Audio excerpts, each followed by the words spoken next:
O meu entrevistado de hoje aqui no estúdio é o deputado federal Rafael Mota, que é presidente estadual do PSB aqui no Rio Grande do Norte e pré-candidato a senador. Deputado, seja bem-vindo. Alegria recebê-lo. Obrigado, Saulo, pelo convite, aos amigos do Enfoque, é um prazer estar aqui hoje. Alegria é toda minha. Deputado, o que é que motiva a sua agenda aqui na região de Mossoró? Olha, Saulo, primeiro, eu sou um deputado municipalista, frequento muito o interior do Rio Grande do Norte, e não seria diferente no período junino, né? 2 anos aí que a gente estava todo mundo parado realmente, e agora voltando às atividades juninas, e obviamente é um período eleitoral, mas eu só estou cumprindo a agenda que sempre eu costumo cumprir, né? Como deputado, como disse, municipalista, presidente dos municípios. E também, obviamente, analisando o cenário político, né? Fazendo alguns diálogos e também, principalmente, ouvindo a população, que é o mais importante. O que a população está achando dessa nossa pré-candidatura, né? O que é que tem sido ações do seu mandato aqui para a região, deputado, em termos de emendas, em termos de requerimentos, de coisas dessa natureza? Isso. No estado do Rio Grande do Norte, desde o primeiro mandato, nós já enviamos mais de 170 milhões de reais em emendas parlamentares. Aqui no próprio município de Mossoró, através dos nossos parceiros políticos, como Pablo Aires, vereador do município, nós enviamos uma emenda no valor de 170 mil reais para castração de animais, que é muito importante também, é uma questão de saúde pública. As pessoas acham que não, mas também é uma situação de controle realmente da natalidade desses animais. Você acaba controlando também algumas doenças desses vetores de transmissão, como são, enfim, os gatos e os cachorros. E nós mandamos mais de 400 mil reais em emendas parlamentares para o município, na saúde pública, nessa parceria junto com a UFESA, né, junto com a Universidade Federal do Semiárido, onde o Departamento de Veterinária vai fazer essas castrações junto com algumas associações do município. Esses recursos já chegaram ou ainda vão chegar no caso na UFESA? Tem algum para a Prefeitura também de Mossoró? Teve um para a Prefeitura em 2017, que foi contingenciado pelo governo federal, infelizmente, mas todos eles estão sendo em parceria realmente com a UFESA. Diz que esses recursos já chegaram, né? O senhor falou que é um deputado municipalista. Quais são as ações, o que é que marca efetivamente um deputado municipalista? No município é onde as pessoas vivem, né? Muitas vezes é onde os municípios são muitas vezes sobrecarregados por serviços públicos, seja na saúde, seja em outros meios. Mas eu trago até saúde, citando aqui, por exemplo, para Mossoró, pegando esse gancho, me permita alongar a pergunta, mas de que, por exemplo, Mossoró tem uma dificuldade muito grande com saúde, porque é uma região polo, o município muitas vezes acaba custeando sozinho recursos ou equipamentos que são compartilhados com moradores também de outros municípios.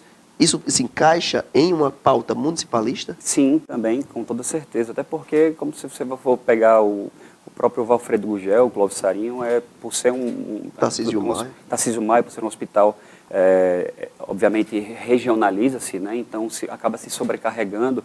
E quando você vai receber um doente, você não vai perguntar onde é que ele mora, né? Obviamente. Então, todos esses recursos, essas preocupações, essas atividades que os municípios têm com os seus munícipes, às vezes, acaba sobrecarregando alguns municípios. Existem municípios, Saulo, que se o deputado federal realmente não enviar um recurso através de emenda parlamentar, por exemplo, para a saúde pública, para a educação, não existe nenhum tipo de política pública que não seja aquele recurso, né? Obviamente que nós temos municípios que são realmente muito carentes em relação a repasses federais, a repasses estaduais. Então, isso é uma das temáticas que é importante a gente debater também em Brasília, que é a questão, obviamente, do Pacto Federativo. A gente sabe que hoje a gente vive no município, a gente vive nas cidades, e muitas das vezes o governo federal não tem ideia do que acontece no município, qual é a preocupação de Felipe Guerra, o que acontece em Apodi, quais são as demandas de Mossoró, quem sabe realmente são os prefeitos e os vereadores.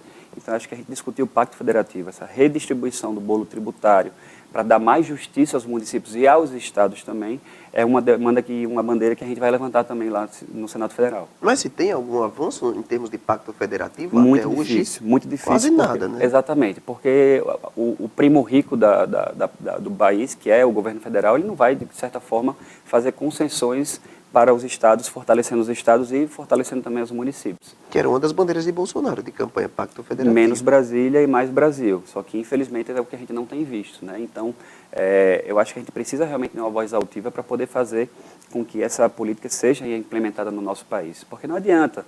A gente pode discordar do prefeito da sua cidade, dos vereadores, mas quem tem conhecimento de causa é a população que repassa para esses representantes, e esses representantes que têm realmente o conhecimento do que acontece no município. Não vai ser Bolsonaro que vai saber, por exemplo, a preocupação que passa o Vale do Açu, por exemplo, ou então quais são as preocupações em relação à valorização da cultura de Mossoró, ou então o que acontece realmente no Alto Oeste de Potiguar em relação à questão turística, por exemplo. Então são os munícipes e principalmente os prefeitos e vereadores e também o governador do estado. E é por isso que o governo federal quer manter esses agentes públicos, obviamente, na rédea curta, dependendo mais de Brasília do que realmente do que é repassado para eles.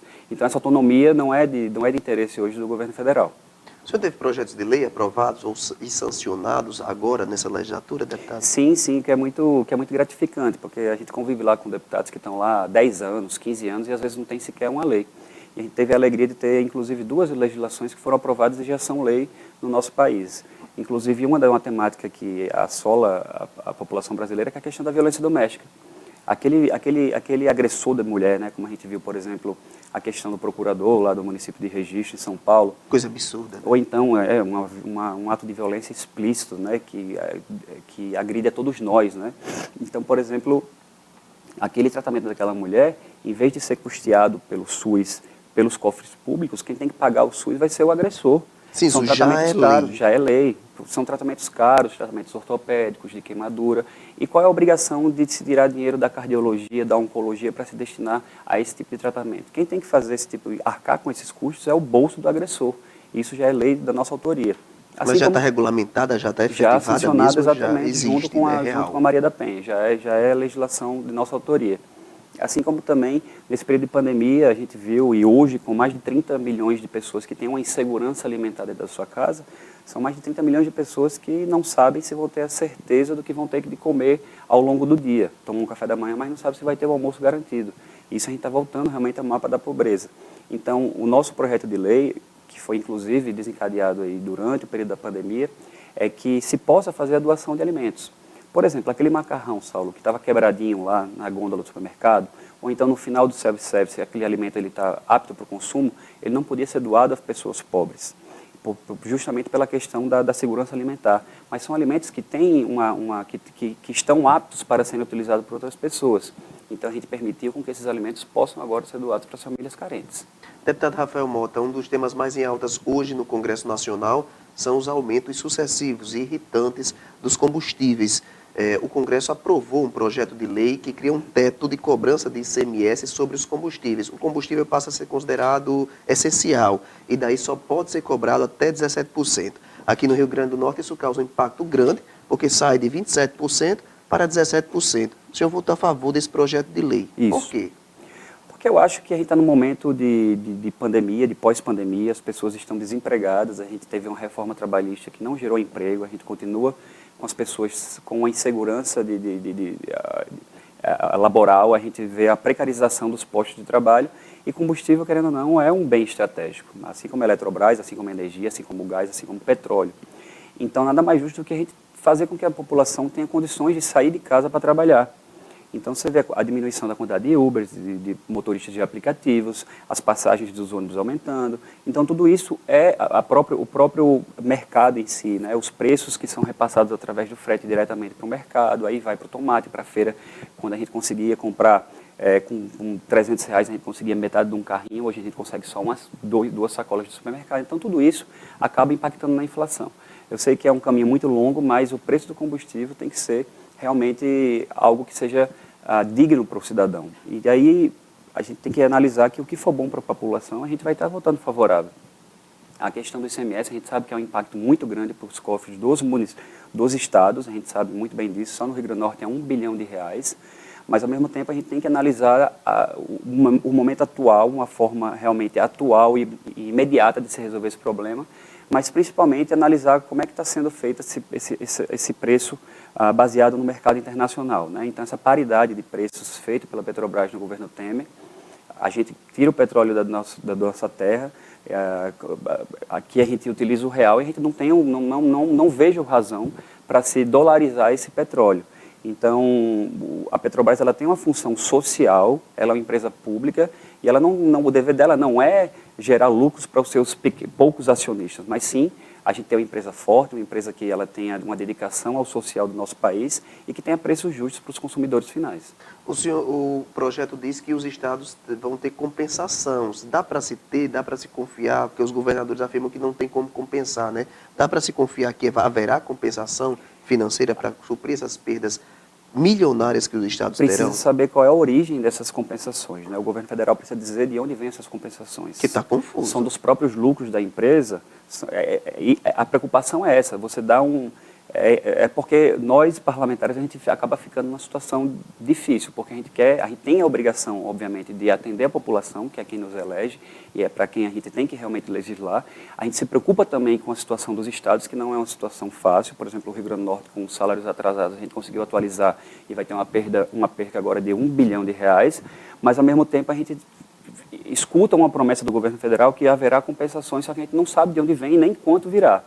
Então, assim, pode ser uma medida eleitoreira, do governo federal adota e acaba jogando no parlamento brasileiro, pode ser, mas de forma nenhuma vão virar as costas para esse tipo de situação, para justamente atender a população que precisa do transporte público, precisa colocar o combustível na sua moto, que precisa transportar a sua família para o colégio. Então, tudo isso passa por uma dinâmica muito maior, que eu acho que é a questão da paridade de preços internacionais que a gente tem adotado no Brasil, que não é saudável. A gente vê aí semanalmente os preços do combustível aumentando. A gente nunca ia imaginar que o preço do diesel um dia seria maior do que o preço da gasolina, e é o que está acontecendo.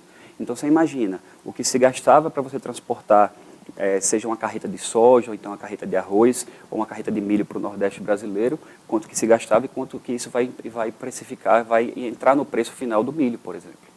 O presidente Jair Bolsonaro propôs e defende a criação da CPI da Petrobras. O senhor foi um dos 6 deputados federais aqui do Rio Grande do Norte que não assinou pelo pedido a favor da abertura da CPI da Petrobras. Por quê? Não, é importante essa pergunta, porque na Câmara dos Deputados existem milhares, eu diria milhares mesmo, de proposições que são de assinaturas, de frente parlamentares, criação de CPI, ou então a propriamente dito apoiamento de alguns projetos para tramitarem na Câmara dos Deputados. Esse projeto acabou não chegando à CPI no nosso gabinete, mas pode ter certeza que eu sou um dos maiores interesses. Você é a favor da CPI da Petrobras? Totalmente. Por quê? Porque eu acho que a Petrobras ainda existe um escudo, ainda existe, de certa forma, uma cobertura por cima dela, né? Eu acho que, do ponto de vista, é uma empresa importantíssima, uma estatal, que merece, sim, estar sendo sempre fiscalizada. A gente sabe que aconteceram casos passados que tiraram a credibilidade dessa empresa. É uma empresa que precisa voltar realmente à claridade da situação. Então, não vejo problema nenhum. Se houver erros, tem que ser sanados imediatamente. E uma CPI, principalmente mista, que é importantíssimo, eu acho que vai trazer mais transparência sobre a empresa. Vamos agora a um rápido intervalo comercial. Eu volto daqui a pouquinho com mais um bloco de entrevista. Hoje recebendo o deputado federal e pré-candidato ao Senado da República, Rafael Mota, do PSB.